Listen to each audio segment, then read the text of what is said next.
Il est 23h lorsque la dépouille de Charles Paul-Alphonse Ndour est arrivée ce jeudi 4 septembre 2014 à l'aéroport Léopold Sédar Senghor. Charles était sauvagement tué au Maroc, plus précisément à Tanger, suite de bagarres rangées entre Marocains et subsahariens. C'est aux environs de 0h que le corbillard quitta l'aéroport pour la morgue de l'hôpital Fann, où la levée du corps est prévue ce samedi 6 septembre 2014 à 9h30 dans la cour de la morgue de Fann qui bat son plein. Le silence de cathédrale qui y règne jusque-là cède sa place à l'émoi, à la consternation, des cris, des pleurs, des chants de vertu du disparu dans un dialecte sérère venu de tous les horizons de Dakar pour rendre un hommage vibrant aux martyrs du racisme. Ses amis se reconnaissent facilement de par leur t-shirt à son effigie. Rappelons que Charles est cofondateur de l'amicale United Spirit, ce slogan qui signifie tout simplement esprit uni. Tony et Vincent Camara, affectés par le deuil, témoignent. Bon, en ce moment, on est choqués. Nous tous, on est là. Bon, je veux parler. Je pense que l'État doit prendre des mesures fermes pour que ça ne se reproduise pas. C'est ça, quoi. On prie pour son âme, pour qu'il repose en paix. Je m'appelle Vincent Lucien Camara. Je suis de Fayut. Et Charles Paul Ndour, lui aussi, il est de Fayut. C'est un frère d'enfance. Il a quitté le Sénégal il y a de cela 1 an et demi. Il est parti pour travailler au Maroc. Mais il est revenu les 6 pieds sous terre. C'est quelque chose de vraiment difficile. Et on ne peut pas vraiment le qualifier, qualifier ce genre de barbarie. Il a été tué sauvagement. Et il faut que ça sèche, quoi. Vraiment, c'est quelque chose d'anormal. Et jusqu'à présent, on n'a pas entendu les gens qui sont au niveau du gouvernement faire quoi que ce soit pour éclaircir cet acte qui est ignoble. Vraiment, c'est quelque chose qui nous fait mal, quoi. Nous fait mal au cœur. Nous interpellons les gens du gouvernement pour qu'ils puissent faire quelque chose, la lumière sur cet acte ignoble. Il est 10h. On retentit la sirène de la flèche, suivie du corbillard, vers la dernière demeure du sergent, comme aimaient l'appeler ses amis. Une longue file hétéroclite de voitures particuliers et de Ndiagandiaï accompagne Charles vers sa dernière demeure. À Fadjout, c'est la marée basse qui accueille son fils, cet enfant qui aimait tant la mer où il a joué et pêché. Nous écoutons les propos du chef de village. Ce n'est vraiment pas beau.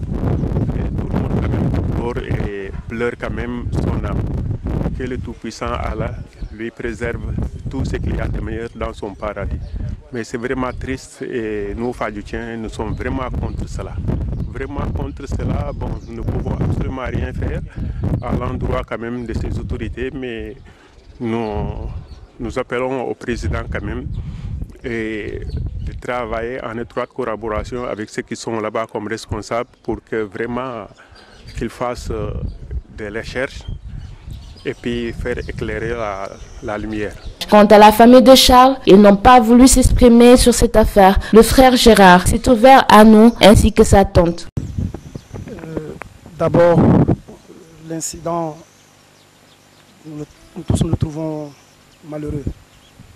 C'est vraiment indigne d'un humain qu'on puisse prendre la vie de quelqu'un de cette sorte.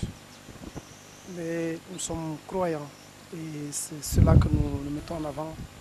Charles, c'est Dieu qui nous l'avait donné, il a repris, comme dirait Job, que son nom soit béni. La nouvelle, je l'ai vécue avec beaucoup de tristesse, vraiment beaucoup de tristesse.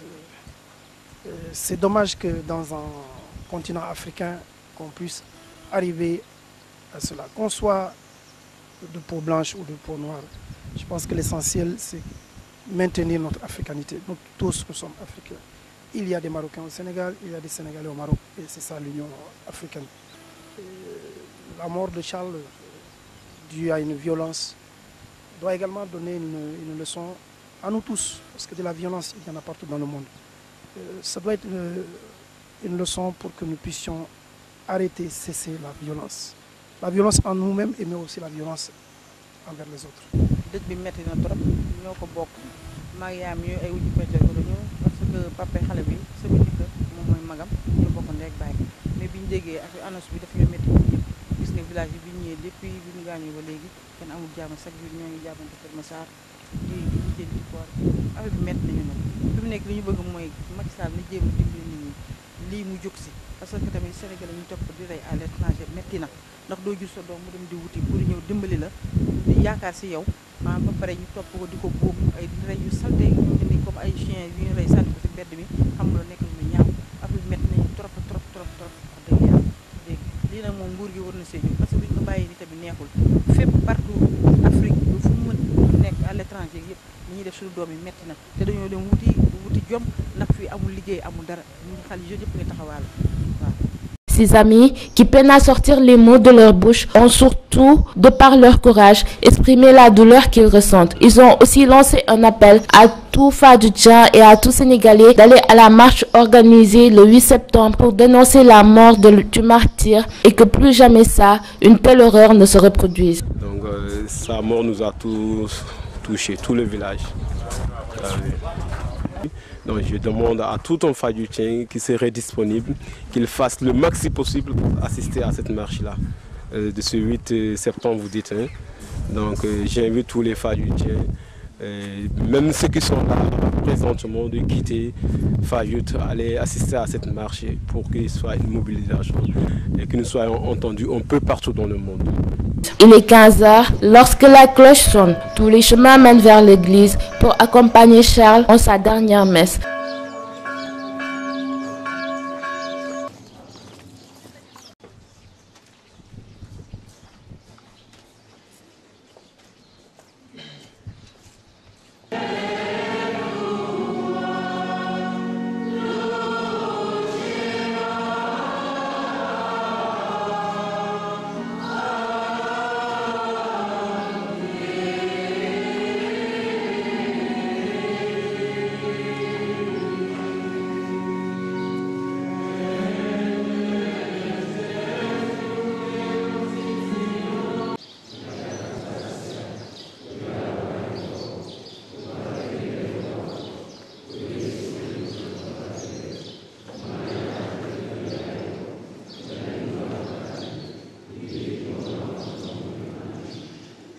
Après le requiem, le frère Gérard fait un témoignage sur la dernière publication du défunt sur Facebook portant sur le racisme, ce qui a valu un tonnerre d'applaudissements pour Charles. Sur la page Facebook et comme une prémonition, tu postais comme dernier message fort cette phrase tirée du défunt pasteur Martin Luther King. Je le cite. Nous devons apprendre à vivre ensemble, les frères, sinon nous allons tous mourir ensemble comme des idiots. Félicitations. Charles, tu as été un prophète.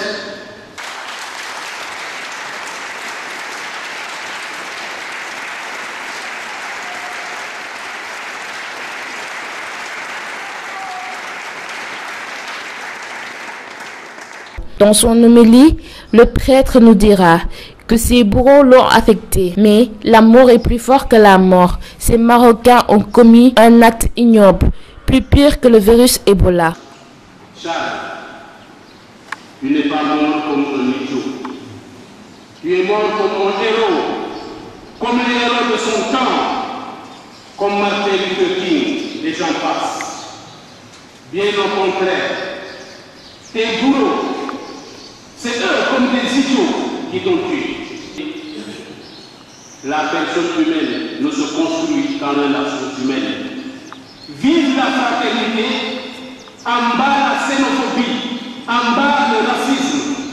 Et ici, nous condamnons jusqu'à la dernière énergie un tel crime que nous jugeons ignoble, barbare, inhumain, lâche, produit par des scélérats, des fourbes, des idiots, des sans-lois, des sans-cœurs, des parvenus.